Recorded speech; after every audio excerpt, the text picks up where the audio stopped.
Warning! The following contains nothing but spoilers for Apollo Justice Ace Attorney. After practicing his chords of steel, Apollo Justice heads into court for the first time with his trusted mentor Christoph Gavin. The defendant in this case is a humble piano player named Phoenix Wright. Wait, what? You mean to tell me that Phoenix Wright was disbarred 7 years ago?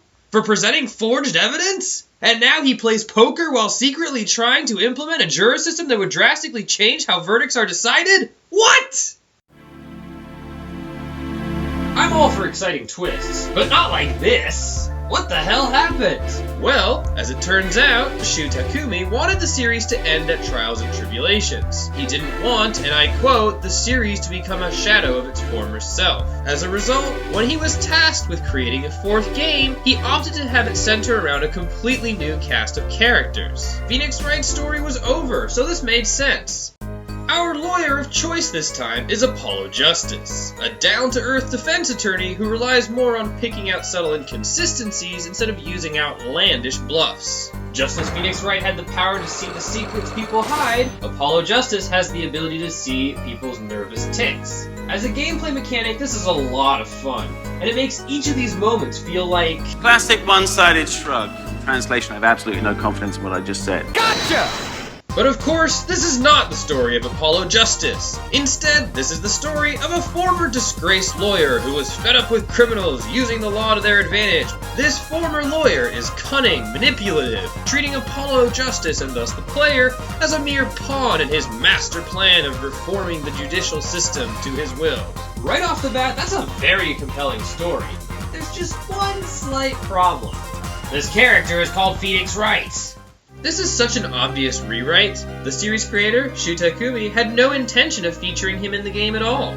But somebody insisted that we just gotta have Phoenix Wright in the game, even if it completely screws up the plot. Case in point, why the hell would Phoenix Wright, the most successful defense attorney, ever feel the need to forge evidence? The solution? A magician tricked him! And to make things even worse, you, the player, are forced to reenact this scene. I can't do it! This was supposed to be the story of a defense attorney who was tempted by the dark side, not the story of how Phoenix Wright ruins his own career. This is by far the biggest flaw in the entire game, but it's far from the only one. In the first turnabout, we can already see the influence of Trials and Tribulations, as this case also introduces the main antagonist of the game. In a clever twist, the primary villain is Apollo's boss and mentor, Christoph Gavin. Problem is, halfway through this case, Bizarro Phoenix Wright just starts to solve the mystery himself, only requiring your assistance at a few key moments. Furthermore, if Christoph hadn't felt the need to be so verbose about the color of playing cards or the hairline of the victim, he'd probably still be a free man. Then we have Case 2, easily my favorite of this game, which is not a good sign. It involves a series of interconnected events, a variety of conflicting characters, and a villain who actually hands you the case, expecting you to fail spectacularly. Attila Talia definitely took a lot of inspiration from Dahlia Hawthorne, but her manipulative tactics are contrasted with the fact that she was very nearly a victim of murder herself. This case also features the return of Emma Skye, who has replaced her youthful idealism with a heavy layer of snark.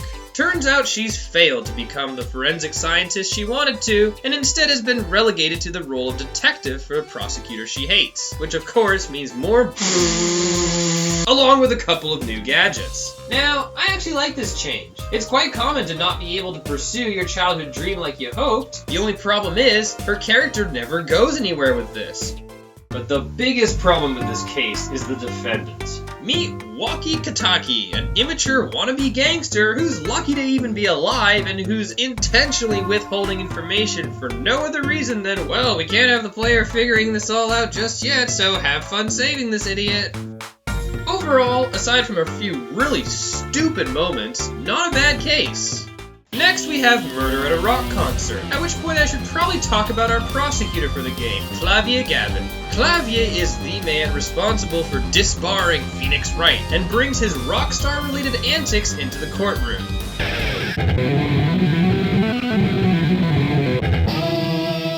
Unfortunately, Clavier is too nice.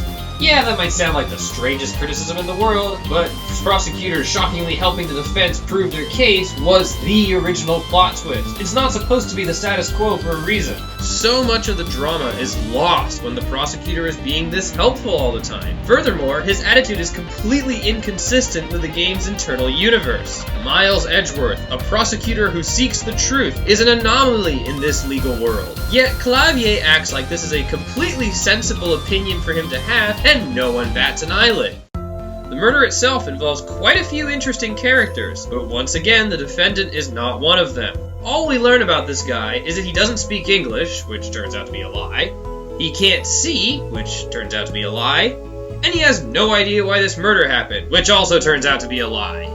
He's at least a step up from our last defendant, but not by much.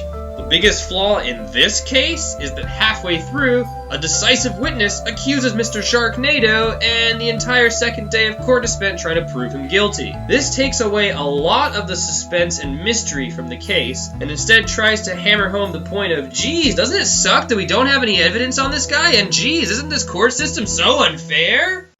Then we have the final case, where Bizarro Phoenix Wright puts forth his plan to implement a jurist system. This case is weird. Points for trying to be innovative. There is no direct investigation sequence this time around. Instead, we, the jury I guess, get to see several events take place over the course of 7 years. By traveling through the Mason system, oh, I get it. We eventually uncover the mastermind behind the murder. But oh no, we lack the evidence to convict him! Good thing this is a special trial used to determine the effectiveness of the new jury system. Heavy-handed use of politics aside, there are still plenty of flaws in this case. This time around, our defendant is a reclusive artist who is too shy to tell us anything. Even Apollo has run out of patience by this point. And it's a shame, because Vera is easily the most likable defendant in the whole game. The fact that she's more comfortable drawing her emotions than expressing them is a clever and endearing trait, but at this point her introverted nature is simply too frustrating for us to deal with. So many aspects of this game are good on their own, but fail spectacularly due to poor implementation. For example, we get a nice chat with the obvious murderer of the final case. After asking one too many questions, black Cyclops appear! Oh my god, what do we do? Well, nothing apparently. The black Cyclops are never seen again, and we barely discovered why they were there to begin with. This case also features various magicians from the Gramarye troupe, who seem to be competing with the Fae family for bloodiest family feud. Everything about the Gramarye magicians is stuff we've seen before but in different context. A secret power that causes family members to turn on one another? Check. A long-lost family member who assumes a completely different identity? Check. A psychopathic family member whose only goal is to screw over as many people as possible? Check. And just like before, in the middle of this mess is Trucy, who becomes your quirky, cheerful assistant for the duration of the game.